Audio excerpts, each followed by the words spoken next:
Welcome to the Scarlet Faithful podcast. I'm Aaron Breitman, back with David Anderson doing our positional previews for Rutgers football ahead of the 2023 season. Today, we're speaking about tight ends. What we know so far, Johnny Langan is back, second on the team in receiving last year in terms of receptions. We have Sean Bowman, new to the mix, the FCS all-conference transfer from Maine. And then, in addition, Kirk Ciarrocca is back from injury, as well as the development of Mike Higgins. Those are your top four tight ends. David Anderson, what are your initial thoughts? I guess we deserve, or he deserves us to start with him, and that's Johnny Langan. As a full-time tight end last year, like you said, 31 receptions, 296 yards, and a touchdown. And a lot of that production came on the back half of the season when he was probably the best receiver at developing chemistry with Gavin Wimsatt at quarterback. Langan, he lined up occasionally in the backfield, occasionally as a flex tight end, more so as an inline tight end. And he really did whatever they asked him to do and was, a serviceable Big Ten player in all of those different roles. So, glad to have him back. I thought that, especially watching the film from that Michigan State game when Rutgers actually mounted some sort of comeback, which we haven't seen them do in a really long time. He was a huge part of what they were able to do in that game at finding soft spots in the zone and, doing what you need your tight end to do to defeat a cover two or just kind of like a prevent that Michigan State was doing. What else do you want to say about Langan that hasn't already been said, because he's done it all for this team the last few years? Well, yeah, he's certainly been the heart and soul. But what I wanted to ask you was, one thing about Langan that comes up sometimes is, his ability to separate from linebacker coverage. Obviously, it depends if it's zone. He's able to find space a little bit. But is there anything schematically that Ciarrocca could potentially do to utilize? I talked about this the other day on the podcast. I think that Langan could develop into a reliable safety valve for Wimsatt in the short passing game. And I guess my question is, what can they do to counter that if he's in man coverage with a linebacker to try to help him get into open space? It's a good question. And we have to remember that these Big Ten linebackers are often elite athletes and probably going to play at the next level.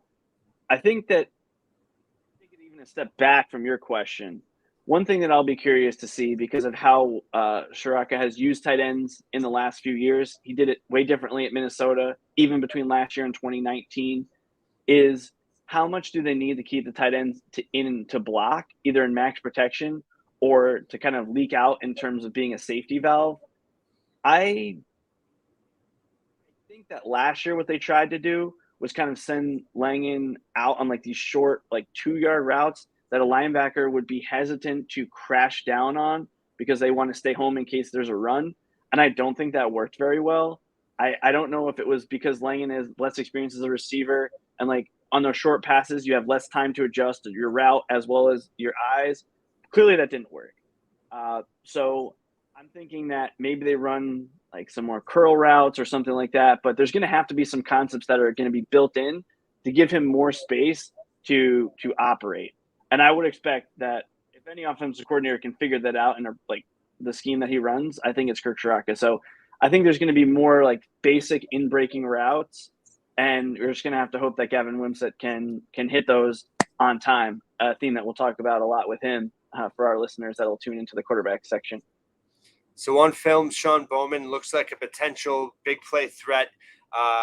Catching balls in the middle of the field, run after the catch, really big guy, probably going to be utilized strongly in the blocking game for the run as well.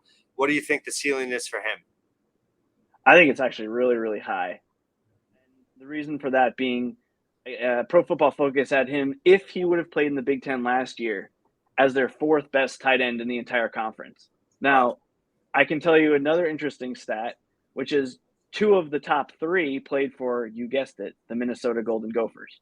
So there is a precedent there and reasons for optimism that for a guy that performed well going to a coach who utilized his tight ends pretty well, in terms of Bowman individually, he's scored very well as a pass blocker, which you would expect because he's just huge. So when he was kept into pass block, he did have a lot of success at Maine.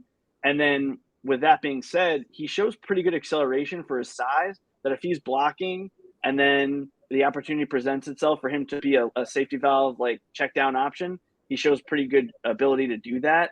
So I think that at a baseline, he's going to be able to provide that, which we haven't really seen from Rutgers tight ends a lot, except for like glimpses of it from Langen last year, maybe a little bit from Jerome Washington.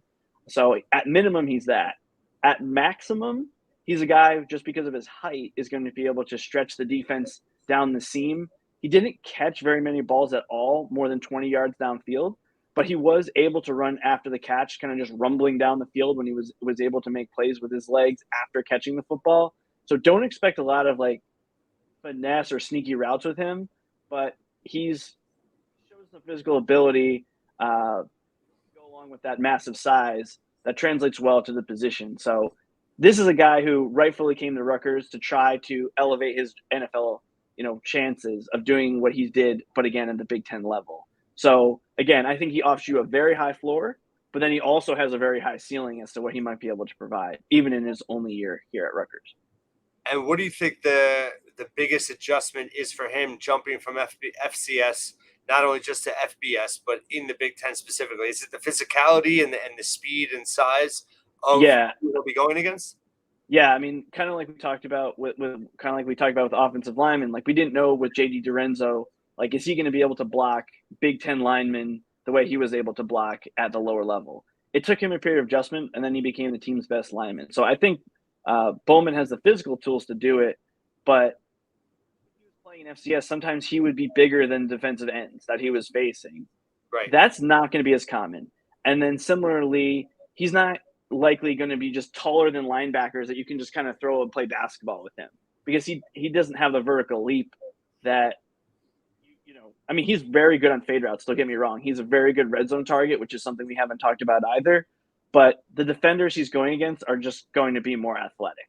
From a skill standpoint, they might not even be that much more skilled, but from an athletic standpoint, there might be an adjustment period there. The one thing I'm happy about, though, and we're going to talk a lot about this when we talk about defense, is that Tyreen Powell, if he's going against him in practice, they're not going to face many linebackers one-on-one coverage that are bigger than him. So hopefully, they've been able to get some 1-versus-1 reps to kind of give him a head start compared to if he would be playing for maybe some other Power 5 team. That's a great point. And then just in terms of Mike Higgins, it sounds like the program's been really high in his development this offseason.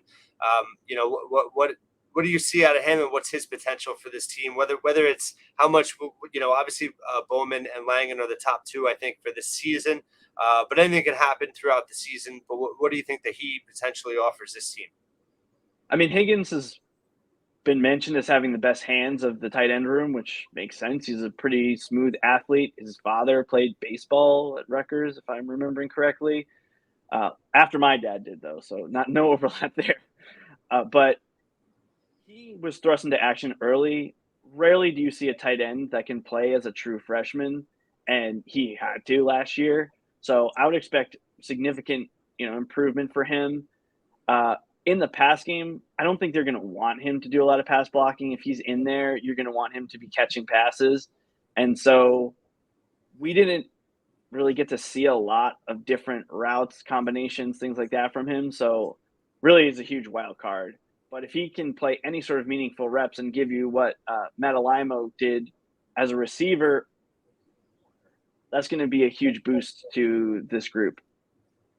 And Victor Konopka obviously missed, I believe, 9 games last season due to injury. He's got the biggest size of anyone on the roster as a tight end. How much do you think he potentially could be utilized primarily as a blocker? Yeah, so, I mean, if he would have played last year among qualifying tight ends, he would have been in, like, I'm not sure if it was a top 5 or the top 10, but he was rated quite highly. But take that with a grain of salt, because all of his production, as you mentioned, came in the first 3 games and against lesser competition for the most part, right? Then having that would have translated to the Big Ten. But he's got the size to, for lack of a better term, play basketball as a receiver. So it really comes down to the blocking side, where he hasn't played as much football. And so that's a big thing. When I did watch him, though, he was pretty good even 2 years ago by the end of the season in pass protection, better than I remembered, better than we kind of gave him credit for being. And last year, if he was going against smaller players, he really had no problem blocking them. So if it was a linebacker or a safety kind of crashing down, he had no problem handling that. So is he ready to be a true inline blocking tight end? I don't know. But what makes this such an exciting group is that you have pretty high floors with Langan and Bowman.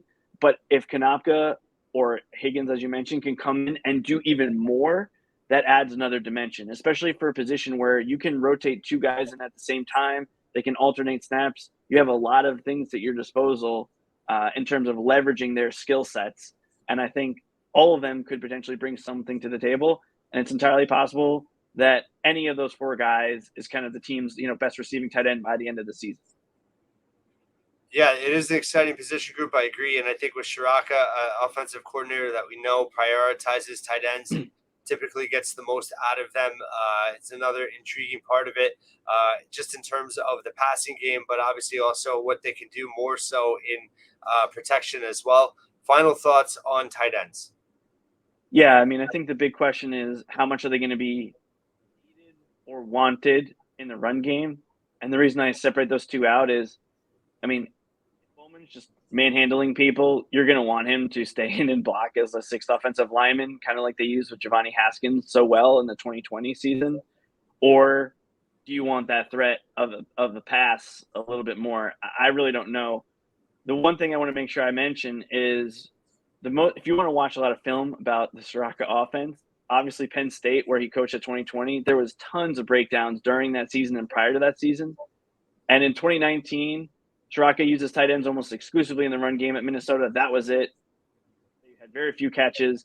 And then you reverse that to last year, where, as you saw in the game against Rutgers, they were the focal point of the passing game. And so this could be anywhere. And I think it will keep defenses guessing as to how these guys might be used so that they can't kind of cheat in their preparation. And so that's exciting to me because if you look at it and you watch their film last year at Minnesota, you're like, okay, we got a game scheme specifically for tight ends.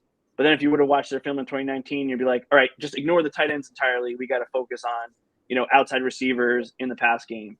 So I have no idea how he's going to play it, but he has all of these, cards in his hand from his experience. And I think they have the personnel that whichever way they decide to go, I don't think they're going to need, like they did a couple of years ago, to play a sixth offensive lineman as a blocking tight end. I don't think they're going to need to do that with this group. Great points, great insight. I think that touches on an overall bigger theme as well, which is adaptability and catering to your personnel. Ciarrocca typically has done in the past. So, yeah, I agree. I'm excited to see how he kind of caters the offense around the tight ends in all aspects. So, thank you so much for this, David Anderson. This is our tight end preview, and stay tuned for additional positional previews the rest of this week.